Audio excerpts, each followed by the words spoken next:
하나님의 말씀인 성경을 읽다 보면 저는 개인적으로 제 생각입니다. 저는 개인적으로 이건 뭐지?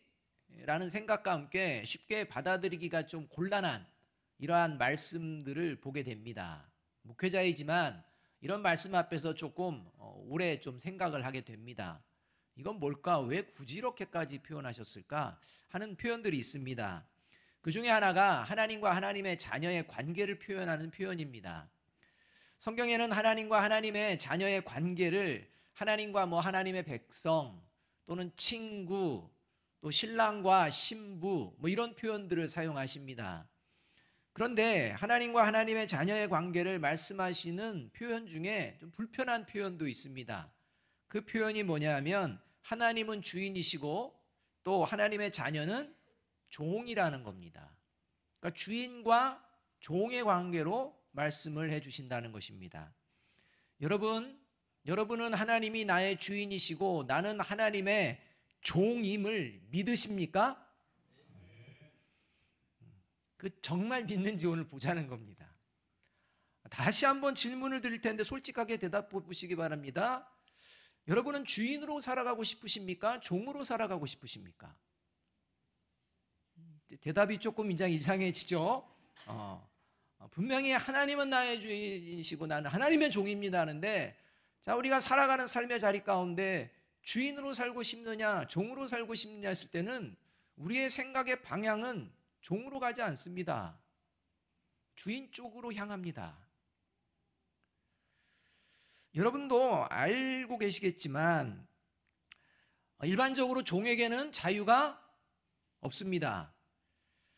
주인이 시키면 시키는 대로 해야 됩니다. 그렇지 않으면 죽음을 피하지 못합니다. 참으로 불편한 자리가 종의 자리입니다. 자, 이런 주인과 종의 개념 속에서 내가 하나님의 종인 것을 믿습니다 라는 것은 내가 그냥 원할 때만 하나님의 종이 되겠습니다가 아닙니다. 평생 하나님의 종으로 살겠습니다. 이게 내가 하나님의 종인 것을 믿습니다 라는 고백이라는 겁니다. 그래서 여러분, 사람이 주인이 되고 사람이 종이 되는 관계가 일어나면 그 관계 속에서는 억울하고 또 불이하고 인권이 유린되는 경우도 비일비재하게 일어납니다. 왜냐하면 내가 종이 되고 싶지 않은데 종의 자리에 있는 경우들이 있기 때문입니다. 주종의 관계에 놓이기 때문입니다. 이게 우리가 세상에 살아가는 이러한 사람과 사람의 관계 속에서 벌어지는 일입니다.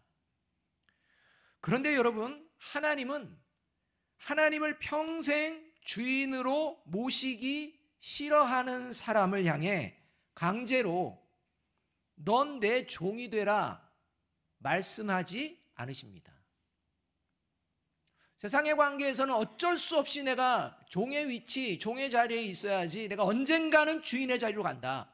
이게 세상이라면 하나님께서 말씀하시는 하나님의 종, 이건 하나님이 하나님의 종 하기 싫어하는데 아니야, 넌 내 종 해야 돼.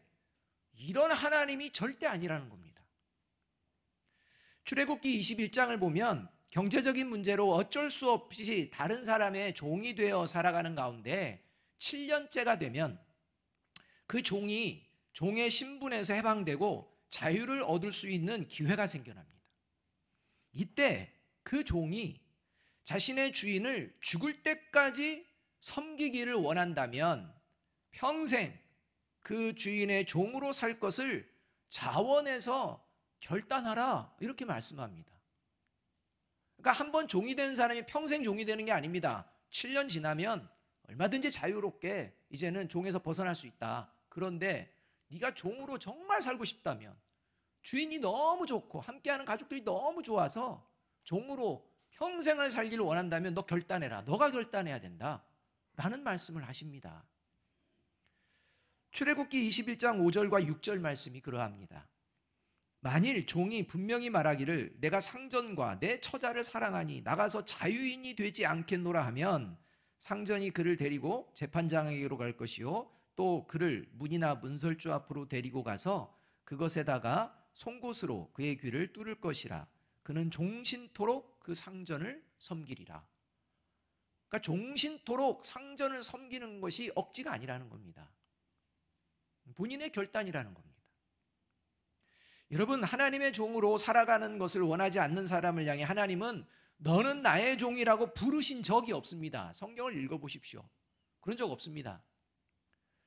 언제나 저는 평생 하나님의 종으로 사는 것이 좋습니다. 저를 종으로 받아주세요 라고 자원하는 사람들을 향해서만 하나님은 나의 종이다 라고 호칭하십니다. 스스로 하나님의 종이 되어 살겠노라고 선언한 대표적인 사람 중에 하나가 야고보서를 기록한 야고보입니다. 야고보서 1장 1절 말씀은 이렇게 시작합니다. 하나님과 주 예수 그리스도의 종 야고보는 흩어져 있는 12지파에게 문안하노라. 여러분, 야고보서를 기록한 야고보는 예수님의 12제자 중에 있었던 사도 야고보가 아닙니다. 야고보서를 기록한 야고보는 예수님의 혈육 친동생입니다. 그래서 예수님이 공생애를 살아가는 동안에는 이 동생들은 야고보는 형이 좀 미쳤다 이렇게도 생각을 하고, 또 형의 행동을 보면서 비난하고 조롱하는 이러한 모습이 동생 야고보의 모습이었다는 것입니다. 그런데 예수님의 십자가의 죽으심과 부활하심을 경험한 후에 내가 예수님의 동생이다 그런 표현 안 합니다. 나는 이제 예수님이 하나님의 아들이심을 믿고 평생 하나님을 주인으로 섬기는 종으로 살아가는 것을 자랑하며 살아가겠다고 결정하고 선포하며 살아냈습니다. 이 야고보의 모습입니다. 여러분, 저와 여러분이 하나님의 종으로 살지 않으면 하나님에게 손해일까요? 전혀 손해가 없을까요? 여러분, 그러니까 저와 여러분이 그래 하나님 손해보지 않도록 내가 하나님 종 되어주지 뭐 이런 생각을 할 수도 있는데요, 저와 여러분이 하나님의 종이 안 되면 하나님은 손해일까요? 전혀 손해가 없을까요? 우리 옆에 있는 분들에게 이렇게 얘기해 줍니다. 전혀 손해 없습니다. 고민하지 마십시오. 뭐 하나님을 위하는 척 내가 이렇게 하면 하나님이 좋으시지. 여러분, 저와 여러분이 하나님의 종이 되든 종이 되지 않든 하나님의 하나님 되면 문제가 없습니다. 마치 뭘 베푸는 것처럼 그래 내가 하나님의 종으로 살아주지. 여러분, 그런 사람을 하나님은 종이라고 부르지도 않습니다. 분명히 아셔야 합니다. 그렇다면 내가 주인이 되기를 원하는 마음이 누구에게나 있기 마련인 이러한 세상을 살아감에도 불구하고 하나님을 믿는 사람들은 주인에 대한 개념을 없애고 예수님을 믿는 사람은 왜 기꺼이 이 세상을 살아가며 나는 자원해서 하나님의 종으로만 살아가겠다라고 결단을 내릴까요? 그것도 평생 말입니다. 그 이유가 바로 무엇인지 예수님이 말씀하시는데 그 핵심이 이것입니다. 구원은 행함으로 받는 것이 아니라 오직 하나님의 은혜로 받게 된다는 것을 알기 때문이다라는 겁니다. 그러니까 하나님의 구원을 받는 것이 나의 힘과 노력, 자격 때문이 아니라 오직 하나님의 은혜 때문이라는 것을 알면 그 하나님의 은혜로 말미암아 내가 자원함으로 기꺼이 하나님의 종으로 살겠다는 마음이 일어난다는 겁니다. 그래서 예수님께서 16절에서 이렇게 말씀해 주십니다. 율법과 선지자는 요한의 때까지요 그 후로부터는 하나님 나라의 복음이 전파되어 사람마다 그리로 침입하느니라. 이런 말씀을 해주십니다. 여기서 율법과 선지자는 행함으로는 구원을 받을 수 없다는 것을 의미합니다. 그러니까 구약의 백성들 행함으로 구원을 받을 수 없다는 것을 절절하게 느낄 수 있는 게 바로 구약의 말씀을 통해서 느낀다는 겁니다. 복음은 하나님의 은혜를 직접 보여주신 예수님을 믿는 믿음, 이 믿음을 의미한다고 할 수가 있습니다. 그런데 유대인들에게 어떤 문제가 생겨났느냐? 자신들이 하나님의 백성이 된 것이 하나님의 은혜 때문임에도 불구하고 자신들이 하나님의 백성이 될 만한 자격이 있다는 착각에 빠져서 살았다는 것입니다. 그 증거로 뭘 말하느냐? 하나님이 우리에게만, 유대인에게만 하나님의 말씀인 율법을 주셨다. 우리에게만 하나님의 말씀을 주셨기 때문에 우리만 하나님의 백성이다. 우리가 자격이 있기 때문에 주지 않으셨겠느냐? 이런 생각에 가득 차 있다는 것입니다. 그래서 하나님은 모든 민족이 하나님을 믿고 구원받기를 원하셔서 힘없고 유리방황하고 나약한 유대인들을 택하셔서 이제는 하나님이 어떤 분이신지를 너가 좀 드러내야겠다라고 하나님의 종으로 사용하시기를 원하셔서 그렇게 부르셨는데, 유대인들은 선민의식에 빠져서 하나님의 은혜를 잊고 모든 민족 위에 군림하는 주인 행사하며 살아가기를 원했던 것이라는 겁니다. 그래서 우리는 하나님을 믿는 민족으로 모든 백성의 뛰어난 민족이 돼야지, 이런 생각을 가지고 살아갑니다. 자기들만 구원받은 백성이고 다른 백성들은 다 구원과는 관련 없는 이런 생각 가운데 살아가게 되었다는 것입니다. 따라서 하나님을 믿는 사람들은 하나님의 은혜가 아니면 구원을 받을 수 없다는 것을 알고 있기 때문에 기꺼이 하나님의 종으로 살아가는 것을 주저하지 않습니다. 여러분, 예수님을 믿으면 반드시 삶의 변화가 일어납니다. 지난주에는 무리에서 제자로 변화받는다는 말씀을 전해드렸습니다. 반드시 일어나는 삶의 변화 중에 하나가 무엇이냐? 주인에서 종으로도 변화된다는 겁니다. 무리에서 제자가 되면 반드시 주인에서 종으로 변화됩니다. 자, 그렇다면 저와 여러분은 예수님을 믿고 주인에서 종으로 변화받은 구원받은 그리스도인일까요? 아니면 하나님의 종이 아니라 여전히 내가 주인이 되어서 살아가고 있을까요? 예수님을 믿음으로 주인에서 종으로 변화받았다는 구체적인 증거, 그게 무엇일까요? 오늘 본문 말씀에서는요, 이 구체적인 증거와 관련돼서 아주 단호하게 예수님께서 말씀해 주십니다. 애매하게 말씀하지 않습니다. 정확하게 살펴보라고 정확한 것을 가지고 말씀하고 계십니다. 첫째로 주인에서 종으로 변화받은 증거는 같이 한번 읽어봅니다. 시작. 하나님이 원하시는 방법으로 돈을 사용하며 살아가는 것입니다. 여러분, 이 시간 저와 여러분이 지금까지 살아오면서 여러분 수중에 있는 돈 어떻게 사용하고 있는지 살펴보면 하나님의 종으로 살고 있는지 아닌지 드러난다는 것입니다. 다른 거 보지 말라는 겁니다. 이것만 한번 살펴보라는 것입니다. 사람이 세상을 살아가기 위해서 필요한 것들은 많이 있습니다. 그 중에 가장 대표가 되는 것이 돈이라고 할 수가 있습니다. 자, 그렇다면 이 세상을 살아가기 위해서 여러분은 하나님과 돈 중 하나만 선택하라면 무엇을 선택하시렵니까? 주 없이 살 수 없네입니까? 돈 없이 살 수 없네입니까? 헷갈리기 시작하십니까? 하나님과 돈 중에 이 세상 살아가기 위해서 한 가지만 선택해라 라는 질문, 제가 드리는 질문 같지만 제가 드리는 질문은 아닙니다. 예수님이 오늘 저와 여러분에게 하는 질문입니다. 그게 13절입니다. 자, 13절 말씀 앞에 저와 여러분은 뭘 선택할지 결정하셔야 됩니다. 13절은 이렇게 말씀합니다. 함께 한번 읽어보겠습니다. 시작.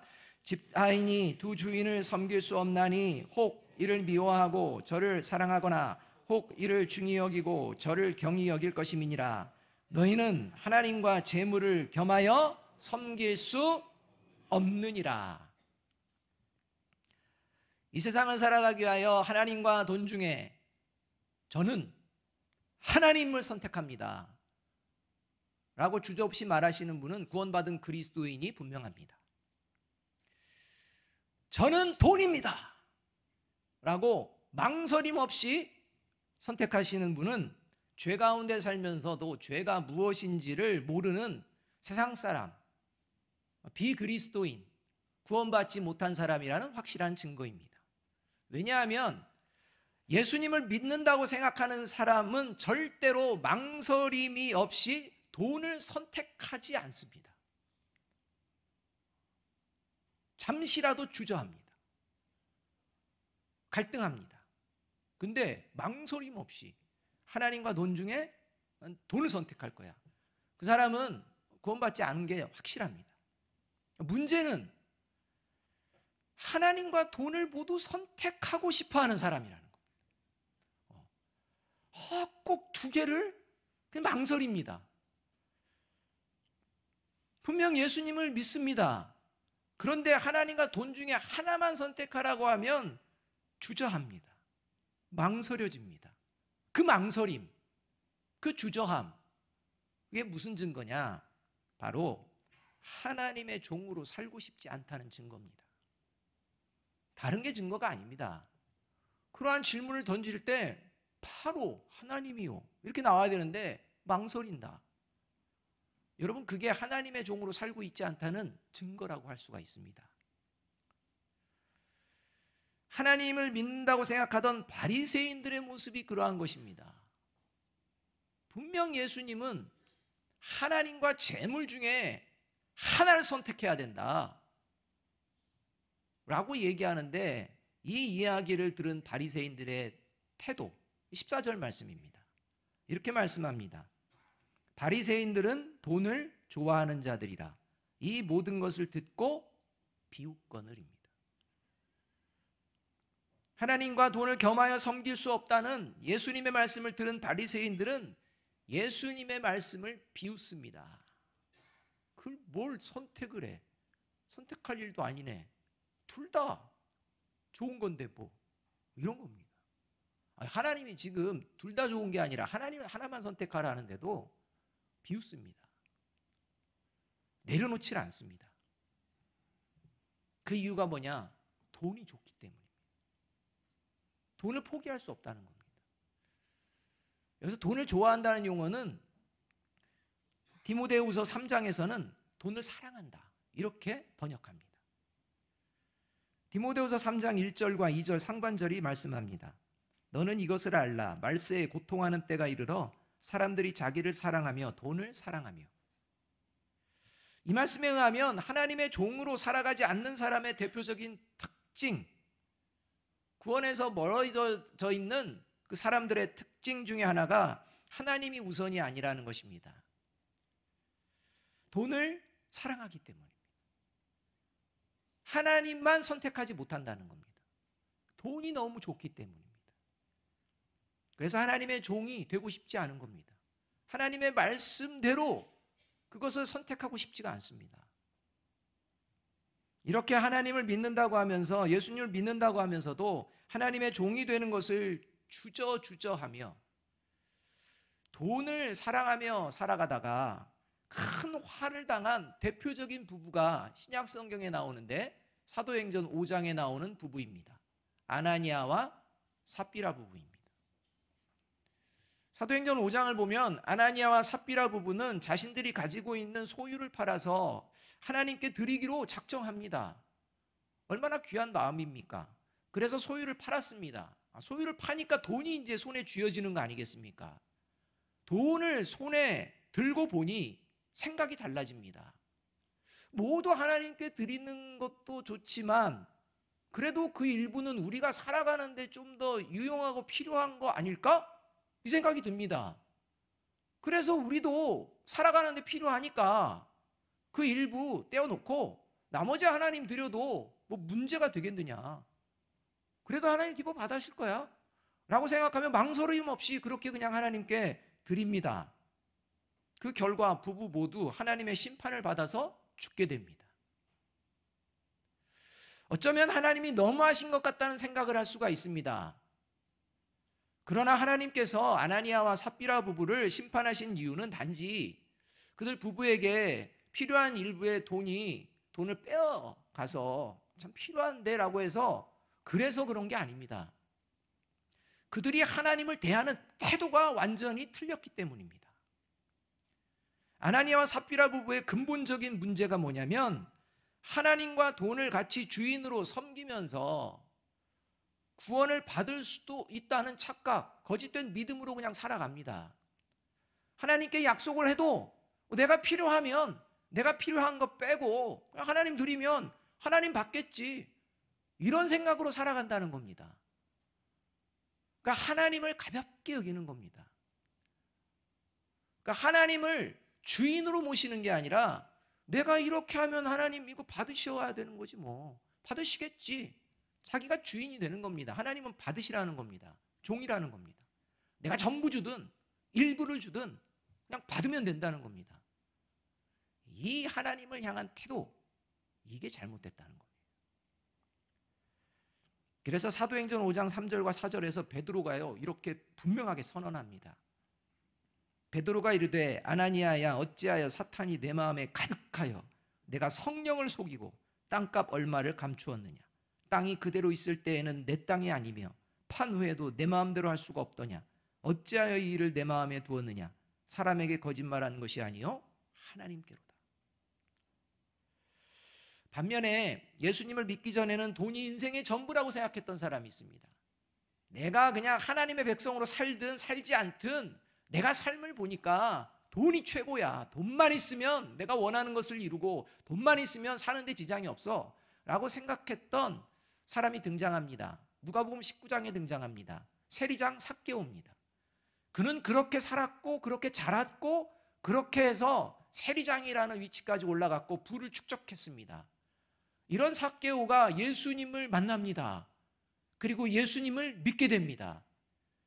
그 후에 주저없이 하나님만을 주인으로 모시는 삶을 살겠노라고 결단하고 행동하는 것을 볼 수가 있습니다. 그 말씀이 누가복음 19장 8절과 9절 말씀입니다. 이렇게 말씀합니다. 삭개오가 서서 주께 여짜오되 주여 보시옵소서. 내 소유의 절반을 가난한 자들에게 주겠사오며 만일 누구의 것을 속여 빼앗은 일이 있으면 내 갑절이나 갚겠나이다. 예수께서 이르시되 오늘 구원이 이 집에 이르렀으니 이 사람도 아브라함의 자손이미로다. 유대인들은 세리장 삭개오를 향해 유대의 배신자, 하나님을 거역하는 자, 하나님을 떠난 자, 죄인 중에 죄인 손가락질을 하는데 이 삭개오가 예수님을 만난 뒤에 예수님이 평가하는 그는 아브라함의 자손이다, 하나님의 백성이다, 하나님의 자녀다, 이렇게 선언하신다는 겁니다. 여러분, 그게 삭개오가 가난한 자들에게 자기 소유 절반 주고 그 다음에 누구 것을 속여 빼앗았으면 4배로 갚아주겠다, 이 말 때문에 예수님께서 흡족하셔가지고 그래 너는 아브라함의 자손이야 이렇게 말씀하신 게 아닙니다. 그 행동을 하는 삭개오의 마음을 보셨다는 겁니다. 여러분, 그 말씀을 자세히 보면요, 삭개오가 내 소유의 절반을 이제 가난한 자에게 주겠습니다 할 때 예수님을 향해 뭐라고 고백하느냐? 주여 라고 고백합니다. 나의 주님이시라는 겁니다. 나는 이제 주님을 위해 살겠다는 겁니다. 내가 주님을 위해서 지금부터 살 수 있는 것 보여드리겠습니다. 그래서 그토록 움켜쥐고 있던 것, 이거 하나님께서 원하시는 방법으로 제가 사용하겠습니다 라는 결단의 행동들을 하는 겁니다. 여러분, 하나님의 종은 주인이신 하나님이 원하시는 방법으로 돈을 사용합니다. 그러나 자기가 주인이 되고 싶어하는 사람은 자기가 사용하고 싶은 대로 사용합니다. 바라기는 오늘부터 하나님이 원하시는 방법으로 돈을 사용하는 저와 여러분이 되시기를 주님의 이름으로 축복합니다. 이 모습이 하나님의 종으로 살아가는 모습이라는 겁니다. 두 번째로, 주인에서 종으로 변화받은 증거는 같이 읽습니다. 시작. 하나님의 말씀을 바르게 듣고 바르게 적용하며 살아가는 것입니다. 여러분, 주인은 종의 말을 바르게 들어야 됩니다. 그리고 바르게 듣고 바르게 행동해야 합니다. 이게 종입니다. 예수님은 바리새인들이 하나님만 주인으로 섬기며 살지 못하는 이유는 자신들의 욕망을 돈을 통해 이루기를 원하기 때문인 것을 아시고, 바리새인들이 왜 돈을 좋아하는지 그 이유와 함께 그 결과는 하나님의 미움, 하나님의 심판을 받게 될 것이다, 이렇게 말씀하십니다. 15절 말씀입니다. 함께 읽어보겠습니다. 시작. 예수께서 이르시되 너희는 사람 앞에서 스스로 옳다 하는 자들이나 너희 마음을 하나님께서 아시나니 사람 중에 높임을 받는 그것은 하나님 앞에 미움을 받는 것이니라. 이 말씀에 의하면 바리새인들은요, 사람들 앞에서 자신들이 의롭다고 여기며 살아가지만 하나님이 보시기에는 의로운 것이 아니라 도리어 하나님의 미움을 받는 불의한 존재로 살아가고 있다, 이렇게 말씀하고 있는 것입니다. 바리새인들이 불의한 이유는 자신들이 주인과 같이 높아지는 존재가 되기 위해서, 자신들의 욕망을 이루기 위해서 가장 필요한 것이 무엇인지 살펴보니까 그게 돈이었다는 겁니다. 저것만 있다면 내가 사람들에게 높은 존재로서 그리고 내가 원하는 것들을 이루며 살아가기에 충분하다 라는 이러한 것을 생각하며 돈을 하나님처럼 섬기며 살았기 때문이라는 것입니다. 그런데 여러분,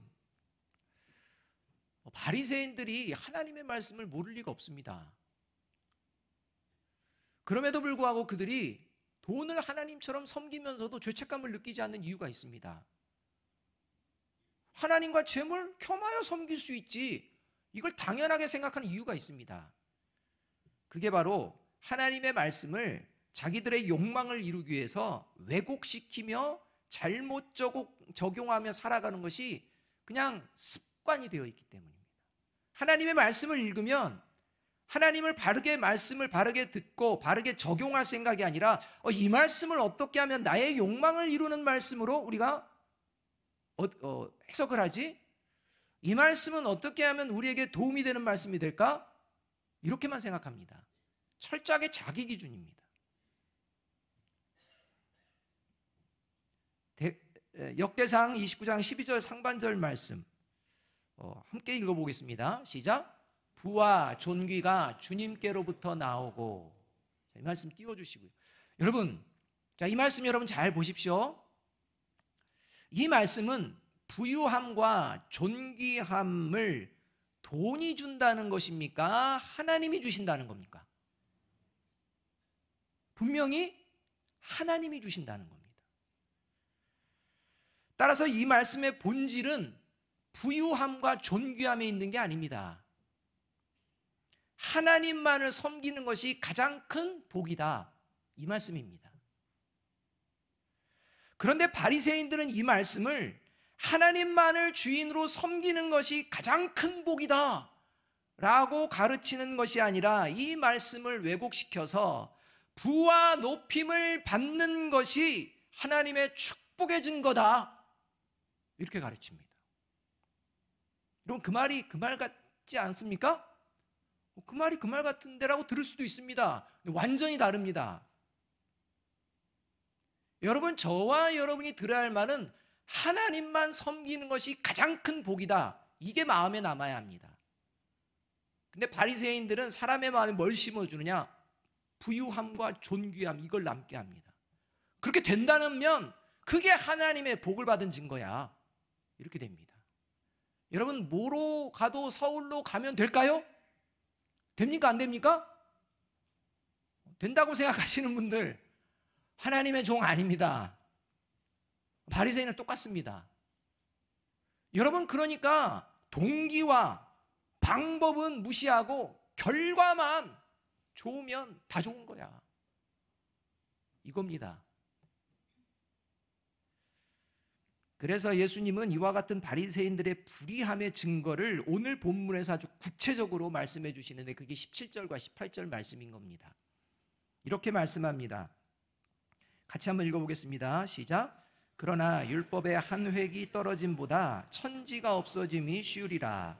무릇 자기 아내를 버리고 다른 데 장가드는 자도 간음함이요 무릇 버림당한 여자에게 장가드는 자도 가늠함이니라. 하나님과 돈 중에 뭘 섬길 거냐 이런 말씀을 쭉 하시는 거, 그걸 비웃는 사람들을 향해 갑자기 무슨 이혼에 대한 이런 말씀을 꺼내십니다. 그들이 이 말씀을 왜곡시키고 있다는 겁니다. 마치 다른 말씀들을 다 자기 생각, 자기 욕망을 위해서 왜곡시키는 것처럼 말입니다. 여러분, 자기 욕망을 이루기 위해서 하나님의 말씀을 자기 생각대로, 자기 입맛대로 왜곡시키며 살지 말라는 이 경고의 말씀입니다. 그리고 이혼과 관련된 말씀이 이렇게 왜곡시키며 살아가는 이러한 모습이 너희들에게 있지 않느냐라고 증거로 제시하는 겁니다. 왜냐하면 배우자가 하나님의 말씀에 위법한 행동을 했을 경우에만 모세가 이혼 증서를 써줘도 된다, 이렇게 이야기했습니다. 그렇게 이야기했는데도 불구하고 유대인들은 이 말씀을 어떻게 받아들이고 적용하느냐? 하나님의 말씀에 위법한 행동이 아닐지라도 자신들의 마음에 들지 않으면 얼마든지 이혼 증서만 써주면 이혼할 수 있다, 이렇게 생각합니다. 그러니까 이혼하고 싶으면 이혼 증서 써주라는 말로 이해를 한다는 겁니다. 그래서 하나님의 말씀에 위법한 행위가 아니어도 자기 마음에 들지 않으면, 자기 생각에 마땅하지 않으면 그냥 이혼 증서를 써줘 버리는 겁니다. 가정을 소중히 여기고 하나님 앞에서 그 가정을 소중히 여기는 마음으로 살아야 된다는 말씀의 핵심인데, 오히려 자기 생각, 자기가 원한다면 가정이고 뭐가 없다, 이렇게 하나님의 말씀을 왜곡하면서 살아가고 있다는 겁니다. 여러분, 이 시대는 어떠합니까? 결혼이나 이혼, 자기 마음대로입니까? 하나님의 뜻대로입니까? 자기 마음대로 막 하지 않습니까? 자기 마음대로 결혼했다가 자기가 싫으면 이혼하고. 여러분, 이게 우리가 살아가는 세상의 사람들의 모습입니다. 넘쳐나고 있습니다. 여러분, 저와 여러분이 예수님을 믿는다면 하나님의 말씀을 바르게 듣고 바르게 적용해야 합니다. 세상이 그렇다고 해서 저와 여러분도 그래도 돼? 그런 거 없습니다. 자, 오늘 저와 여러분은 하나님의 말씀을 바르게 적용을 하며 살아갈까요? 아니면 왜곡시키며 살아가는 게 습관이 되었을까요? 알 수 있는 방법이 있습니다. 마태복음 6장 33절 말씀을 보면 알 수 있습니다.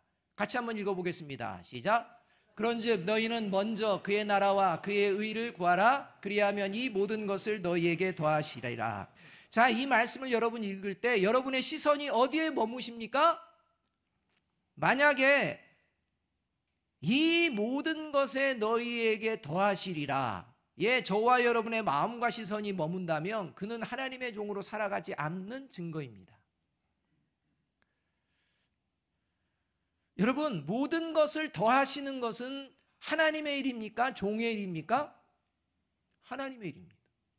근데 왜 종이 하나님의 일을 가지고 관심을 갖습니까? 종이 관심을 가져야 되는 것은 어떤 말씀에 관심을 가져야 되느냐? 먼저 그의 나라와 그의 의를 구하라. 나머지는 하나님이 알아서 하십니다. 만일 저와 여러분이 기도하며 하나님 이거 필요하고 이거 더해주세요, 그러면 하나님의 나라와 영광을 위하여 열심히 또 살아보고 지금부터 그렇게 살아보겠습니다, 해주실 거죠? 여러분, 이렇다면 저와 여러분 하나님한테 협박하는 겁니다. 내가 주인이라는 겁니다. 하나님, 제 말 잘 들어요. 제가 이거 막 필요하거든요. 이거 주신다면 제가 얼마든지 하나님의 나라와 하나님의 의를 위해서 내가 지금부터라도 살게요. 약속하시죠? 안 들어주시면 이제 그때는 끝입니다. 자기가 주인 되는 겁니다. 여러분, 종이 해야 될 일과 하나님이 해야 될 일을 분별할 줄 알아야 합니다. 하나님의 말씀은 그것입니다. 바라기는 하나님이 주신 돈, 물질을 먼저 하나님의 나라와 의를 이루기 위하여 삶의 자리에서 바르게 사용하시는 저와 여러분이 되시기를 주님의 이름으로 축복합니다. 이 모습이 예수님을 믿고 주인에서 종으로 변화받은 구체적인 증거라는 겁니다. 마지막으로 13절 말씀을 다시 한번 우리 읽으면서 어떤 마음으로 이 한 주간을 살아낼지를 결단하셨으면 좋겠습니다. 같이 읽습니다. 시작. 집 하인이 두 주인을 섬길 수 없나니 혹 이를 미워하고 저를 사랑하거나 혹 이를 중히 여기고 저를 경히 여길 것임이니라. 너희는 하나님과 재물을 겸하여 섬길 수 없느니라. 예수님의 이 말씀, 자, 하나님과 돈 중에 무엇을 의지하며 살겠느냐 라는 말씀에 저와 여러분이 이제 답을 하고 세상으로 나아갈 때 바라기는 하나님 없이 살 수 없음을 믿습니다. 하나님만을 의지하며 살아내겠습니다. 결단하며 나아가는 저와 여러분이 되기를 간절히 소망합니다. 기도하겠습니다.